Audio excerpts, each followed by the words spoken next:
Welcome back to the series of sessions on advanced concrete technology. We were discussing module 2 fresh concrete. In this lecture, we will be discussing test on workability of concrete. Depending upon the water cement ratio in the concrete mix or the type of workability that is expected from the mix, following tests may be adopted. The first one is slump test, then the compaction factor test and the VB consistometer test. There are many different other tests available as per the IS code. These are the three most important tests that we are going to discuss. Slump test is one of the suitable methods for highly workable concrete mix. The apparatus used for this test consists of a slump cone, a tamping rod and a leveling trowel. The slump cone consists of a 30 cm high slump cone with a 10 cm top diameter and 20 cm bottom diameter.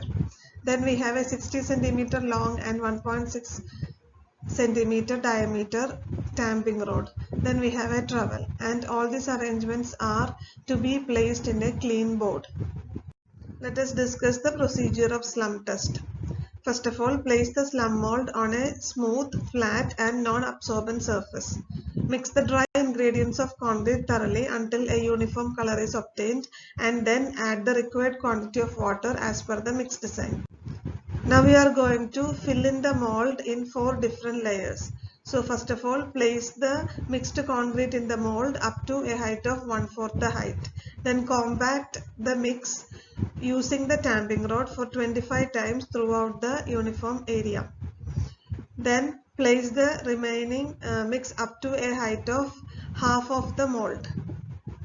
After filling the mold up to half, it is tamped using the tamping rod for 25 times, and then the mold is filled up to 3/4, and again tamping is done 25 times using the tamping rod. Then the mold is filled completely, tamped 25 times, and strike off the excess of concrete that is on the top of the mold using the trowel. All these activities has to be completed in 2 minutes. Then remove the slump cone from the concrete and observe the subsidence of concrete. So just after the removal of the slump cone, the subsidence of concrete from the top of the mold is measured as the slump value. The slump can be of 3 types: collapse slump, shear slump or true slump. True slump is the most recommended slump for the construction works. Collapse slump occurs when the water cement ratio is more, and shear slump occurs when there are possibilities of segregation. Hence, collapse and shear slumps are not generally recommended. IS code used for slump test is IS 1199-1959. As per the codal provisions, these are the recommended minimum and maximum slump values. From the table we can see that for pavements, footings and for mass concreting, the recommended slump values ranges from 25 mm to 75 mm. For reinforced concrete slabs, beams and columns, the recommended values will be in the range of 50 to 125 mm. As we have discussed, the slump test is recommended for highly workable concrete, but it is not suitable in certain cases, such as when the aggregate size is more than 40 mm, the slump test is not preferred because the slump cone is always having a fixed dimension of 30 cm height with a 10 cm and 20 cm diameters at the top and bottom. Since the mold is not varying, we cannot use when the aggregate size is more than 40 mm. And also this test is not recommended for dry mix or too much wet mix. Okay, then we have the slump value. The slump shape varies, such as collapse slump, shear slump, true slump, etc. So there are different possibilities of slump that is going to occur. So it is considered that not reliable since the shape of the slump is varying for different types of mix. Now let us discuss the compaction factor test. This test is recommended for low workable concrete. According to this test, workability may be defined as the amount of external work required to compact the concrete to a maximum density. Now let us discuss the procedure of compaction factor test. First of all, clean the hoppers and the cylinder, dry it and grease it properly such that the concrete does not stick to the surface of the mold.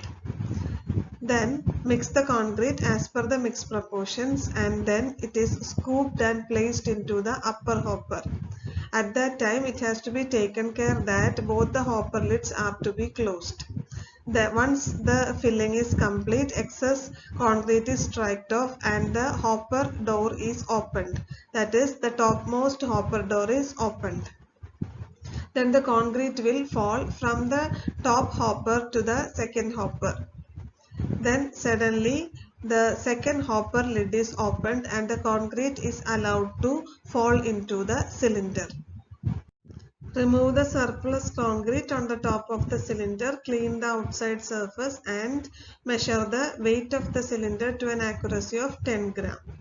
Now remove the concrete from the cylinder, clean it and grease it and then fill the cylinder with the concrete in 5 different layers with 25 times stamping until the 100% compaction is achieved. Wipe and clean the outside surface and weigh it to an accuracy of 10 grams. Then the compaction factor value is calculated using the formula compaction factor equal to weight of partially compacted concrete divided by the weight of fully compacted concrete. IS code for the compaction factor test is 1199-1959. There are a number of recommendations for compaction factor. Here we can see that if the section is heavily reinforced and we are using to fill the concrete without vibrations, then it is to be taken care that the compaction factor value is more than 0.92. If we are ready for a vibration, then we can have a compaction factor in the range of 0.85 to 0.92. When we are using a lightly reinforced section with vibration, the compaction factor can be 0.8 to 0.85. When we are using a shallow section without reinforcements, we can even use a concrete with compaction factor value in the range of 0.75 to 0.8. Compaction factor test is one of the most widely used workability test in laboratories. It is recommended for low workable concrete. It is suitable to detect variations in workability over a wide range, such as varying from a range of 0.75 to a value more than 0.92. It gives a more precise and sensitive results. Now let us discuss VB consistometer test. This test is suitable for very dry concrete having very low workability, that is, a concrete that can be filled in the volume only with the help of vibrators. From the figure you can see that the apparatus consists of a cylinder, a slum cone, a funnel on the top of the slum cone and a circular disc. All these arrangements fixed over a vibrating table. First of all, the apparatus has to be cleaned, dried and greased. Then the concrete mix is prepared as per the mix proportions.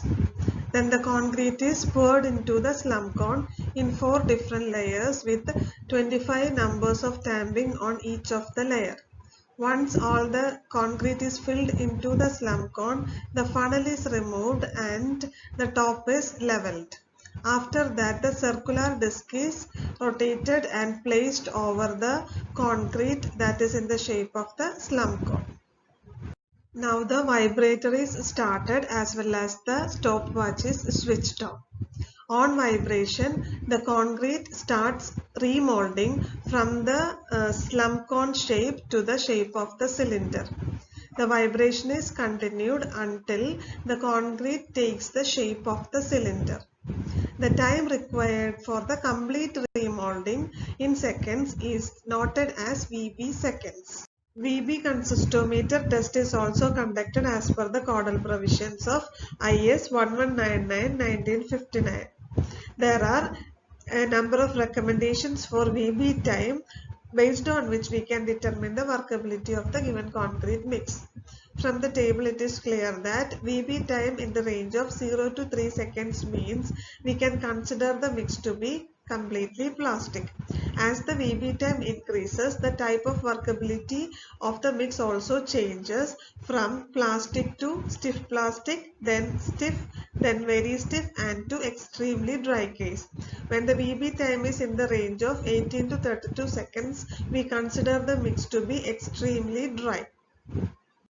We shall now discuss methods to improve the workability of concrete. Basically, workability of concrete can be improved by changing the properties of the ingredients of concrete. Considering the aggregates, it is always better to use larger sized fine aggregates, well-rounded smooth aggregates with a non-porous texture as well as saturated surface dry condition. We can also improve the workability by increasing the water cement ratio, but it has to be taken care that it does not negatively influence the strength of concrete. We can improve the workability by optimizing the mixing time and mixing temperature. By doing all these things, if the workability is not improved up to the mark, we can think about adding air entraining admixtures as well as the chemical and mineral admixtures.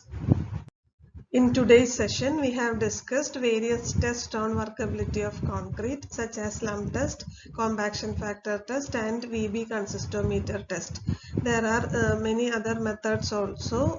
You can see the flow table test in IS code. All these tests are available in IS 1199-1959. You can refer the particular IS code for all these tests, as well as you can study the flow table test as per IS 1199-1959 as a homework.